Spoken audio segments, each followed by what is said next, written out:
তো এই চোরের মায়ের বলো গো, এখন চোরের মায়ের যদি এই অবস্থা হয় তাহলে চোররা তো মানে কি বলে চোরে চোরে মাসতুবাহী হয়ে গেছে।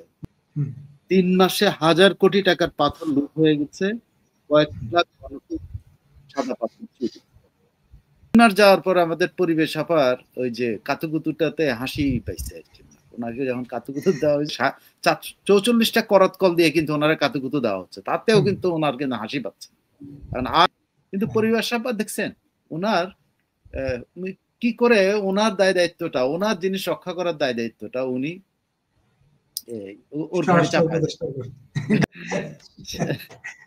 মাঝে মাঝে আমরা হাসি ঠাট্টা তো করবো, এটা আমরা দর্শকদের বলছি তো। চুরির সাথে আছে চোরের মায়ের বড় গলা, একটা কথা আছে না, চোরের মায়ের বড় গলা। দেখেন পরিবেশ আপার বড় গলা দেখতে পাইছেন? উনি হলেন ওই মন্ত্রণালয়, যে মন্ত্রণালয়ের জিনিসপত্র চুরি হয়ে যাচ্ছে, সেই মন্ত্রণালয়ের মা হইলেন উনি।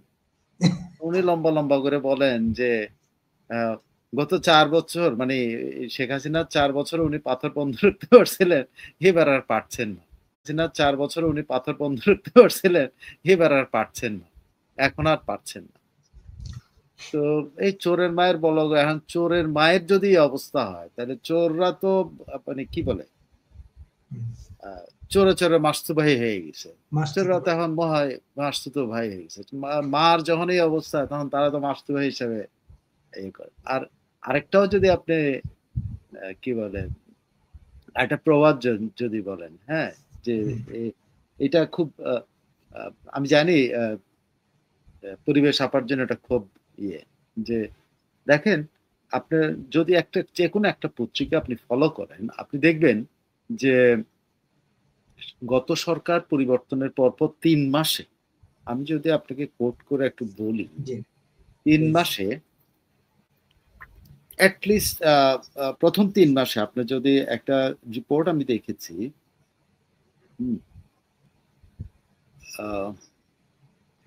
3 মাসে 1000 কোটি টাকার পাথর লুট হয়ে গেছে, কয়েক লাখ ঘনফুট সাদা পাথর চুরি। চোরের মায়ের কিন্তু টনক নড়ানি করে। চোরের মায়ের পরে পরিদর্শনে গেছে, পরিদর্শনে যাওয়ার পরে ওখানে অনেক কর্মীরা অনেক ওনার বিরুদ্ধে স্লোগান দিচ্ছে। উনি মনক্ষুণ্ণ হয়ে দেশ ফিরে এসে উনি বললেন যে সব দল এক হয়ে চামারি করতেছে, উনি কিছু করতে পারছেন যে আমি কি করবো, আজ আমি সেই মন্ত্রণালয়ের আছে যে মন্ত্রণালয় রক্ষা করতে প্রচন্ড সমালোচনা করলো। এই চোরের মায়ের কি চেঞ্জ হয়ে কেমনে চেঞ্জ হয়ে উনি হঠাৎ করে বললেন এটা আমার দায়িত্ব না, চুরি ঠেকানো আমার দায়িত্ব না, এটা ঠেকার দায়িত্ব হলো স্বরাষ্ট্র মন্ত্রণালয়ের। এবার দেখেন প্রথম থেকে কিন্তু উনি ওনার খুব কষ্ট হয়েছে, ওনার জিনিসপত্র চুরি হয়ে যাচ্ছে, কষ্ট হয়েছে উনি বলছেন, হ্যাঁ, কিন্তু পরে এসে উনি হঠাৎ করে তার শিফট করে দিলেন, না এটা আমার দায়িত্ব না, এটা হলো আহারে আমাদের অবুঝ সরল সহজ স্বরাষ্ট্র উপদেষ্টার ঘাড়ে চাপা দেন। মানে কোনো কিছু হইলেই আর কেউ কিছু না, তার ওই ভদ্রলোকের ঘাড়ের মধ্যে চেপা বসে সবাই ওই ভদ্রলোকের ঘাড়ের মধ্যে, উনি হয়ে গেছেন সবার মানে পাত্র আর কি, মানে সবার অপকর্মের সকল ঢাল আর কি ওনার বাটির মধ্যে রেখে দেয়, যেটাতে ঘুটানি দিতে দিতে ওনার অবস্থা কাহিল এবং এলোমেলো কথা বলে। আপনার শুধু সেইখানে না, এই নিউজগুলো শুরু হয় হলো কবে থেকে আমি যদি বলি, এটা প্রথম যখন নিউজ হয় তখন প্রথম যখন নিউজ হয় এটা একটা পত্রিকা আসছে হলো কিন্তু যে আগস্টের শেষ দিকে আসছে যে পাথর চুরি শুরু হয়েছে, সাদা পাথরের ভোলাগঞ্জ থেকে সাদা পাথর চুরি হয়েছে, এটা পত্রিকার হেডলাইন কিন্তু আগস্টের শেষ দিকে এসে। তারপর 3 মাস যাওয়ার পর আমাদের পরিবেশ আপার ওই যে কাতুকুতুটাতে হাসি পাইছে আর কি।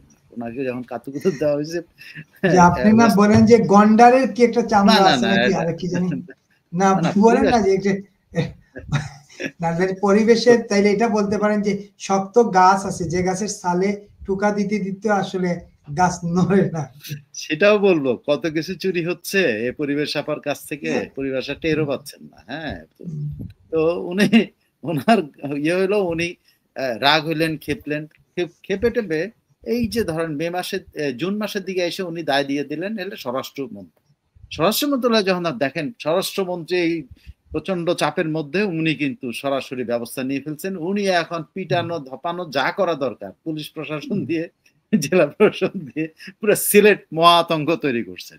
উনি উদ্ধার করতেছেন অনেক কিছু, নো ডাউট অফ ইট।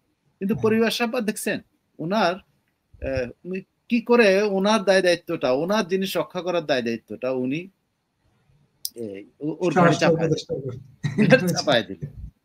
তো এই হলো আমাদের চুরিরা। আরো চুরি শুনবেন, শুনেন এবার ওনারই এখতিয়ারভুক্ত এলাকা, সেখানে এই যে গতকালের নিউজ হচ্ছে ওনার এখতিয়ারভুক্ত, আপনি জানেন নেত্রকোনার একটা জেলা দুর্গাপুরের একটা নিউজ আমি দেখলাম।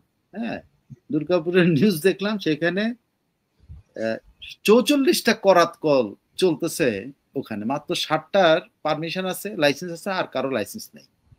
এক নাগাড়ে পুরা বন উজাড় করে সব করে। এমনকি ওই নিউজের মধ্যে আছে যে অপ্রাপ্ত বয়স্ক ফলের গাছ পর্যন্ত কেটে নিয়ে মানে কাঠ বানিয়ে বিক্রি করে দিচ্ছে। মানে পুরো এলাকা, কোন এলাকা আপনি শুনলে আসছেন, এলাকাগুলো কত বড় এলাকা। অথচ আমাদের পরিবেশ আবার কিন্তু ভোলাগঞ্জেরটা কাতুকুতু লাগছে, কাতুকুতু থেকে ওনার হাসি পেতে লাগছে প্রায় 4-5 মাস 6 মাস। এখন এই যে এখানে এতগুলি ঘটনা করতেছে, 1 বছর হয়ে গেছে ওনার, কিন্তু এখনো কাতুকুতু যে চলতেছে, 44টা করাত কল দিয়ে কিন্তু ওনারা কাতুকুতু দেওয়া হচ্ছে, তাতেও কিন্তু ওনার কিন্তু হাসি পাচ্ছে। কারণ আর কত করাত কল দিলে ইয়ে হবে। দেখেন কতগুলি নাম, দুর্গাপুর পৌরসভা, কুল্লাগড়া, চণ্ডীগড়া বা এরকম নামগুলি, বেড়িছিড়ি, বাকনজোড়া, কাকুইর ঘোড়া, গাওয়াকান্দি, এরকম প্রচুর এলাকাগুলোতে এই করাতকলগুলো। শুধু এই করাতকলগুলোর করাতকলগুলো মজার ব্যাপার দেখেন, এখানে আবার আমাদের কি বলে জ্বালানি ওই যে আরেক জ্বালানি, যিনি বাংলাদেশে কোনো প্রকল্পই করতে দিবেন না, করলে নাকি বাংলাদেশে মানুষের ক্ষতি হয়, এরকম উন্নাসিক কথাবার্তা বলা লোকটা, তার আন্ডারের যে বিদ্যুৎ, হ্যাঁ, পৌর বিদ্যুৎ, মানে যাদের লাইসেন্স নাই তাদেরকে আগের দিয়েছে, ওই যে কানেকশন দিয়েছে। এবং প্রত্যেকটা এই 44টার মধ্যে প্রত্যেকটা কিন্তু পৌর বিদ্যুতের আছে থেকে কিনা উপজেলা বন প্রশাসন থেকে পল্লী বিদ্যুৎকে চিঠিয়ে দেওয়া হয়েছে যে ভাই এগুলো একটু শেষ করেন, এগুলো তো অবৈধভাবে চালাচ্ছে, আপনারা কিভাবে একটা অবৈধ লাইসেন্স ছাড়া একটা জায়গাটা আপনি দেন। তারা চিঠি দিয়েছে, কিন্তু কোনো কাজ হয়নি। ইতিমধ্যে এখন যেটা হয়েছে, প্রশাসন, মানে এখন প্রশাসনের একটু মাথা ব্যথা, প্রশাসন উপজেলা কি যেন নির্বাহী অফিসার, ওনার একটু একদিন পর ওনার কাতুকুতুতে ওনার হাসি পাইছে আর কি। উনি বলছেন আমরা যথাযথ ব্যবস্থা নেব। এখন যথাযথ 1-1.5 বছর ধরে বা 2 বছর ধরে এটা একটা প্রথম যে এখানে কাঠের গাছ উজাড় হচ্ছে তা না, কিন্তু বহুদিন ধরে হচ্ছে। কিন্তু এই 1 বছরে মোটামুটি উজাড় হয়ে গেছে ওখানে, আর সমস্ত গাছ যাকে বলে, মানে শক্ত সমস্ত কোনো গাছ ওখানে আর নাই, সব কেটা সাফা করে ফেলছে।